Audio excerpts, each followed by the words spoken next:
Yeah, it's a good question about even if Christians can discriminate against LGBTIQ people in certain contexts, should they? And I mean, there's a number of instances where this has been the case.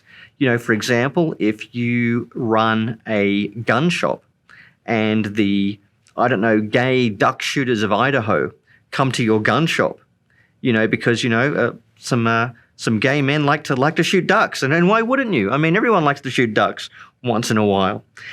Can the Christian gun shop owner refuse to sell ammunition and duck hunting equipment to the gay men's duck hunting club?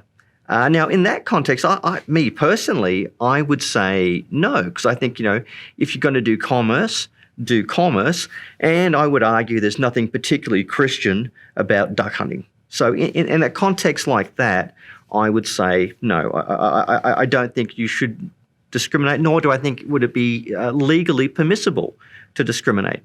But what about if you're, say, a Baptist minister, okay, and a same-sex couple wants you to do perform a wedding ceremony for them, and you know, in your church, and you say, well, my denomination doesn't affirm same-sex marriage, therefore I cannot, in good conscience, do that for you. But I mean, I've got the number for a civil celebrant. I mean, by all means, you know, make use of that. You know, they may feel a little bit rejected and uncomfortable, and you may well feel uncomfortable, and maybe you feel sorry for them as well. But I don't think you should be coerced into providing that service, because that service has an explicit religious function. And I think that's what we've got to discern. Where is something of an explicit religious function and where is it not? And if it's of an explicit religious function, then I don't think you should be open to coercion or intimidation by, I don't know, the media or the government. But if you're just doing commerce, my general view is you should perform that. Now, there can be a few exceptions, because I do believe there is freedom of conscience. You know, I mean, and this is the classic thing. You know, would you bake or decorate a cake for a same-sex couple? I know that's a big issue in Denver. Me personally, I would do it, because again, if you're going to do commerce, do commerce. But the problem is, some people do have a conscientious objection to that thing. And I do believe consciences should be safeguarded, because if one person's conscience is not safe, no one's conscience is safe. And I can think of other situations where it'd be on the other foot.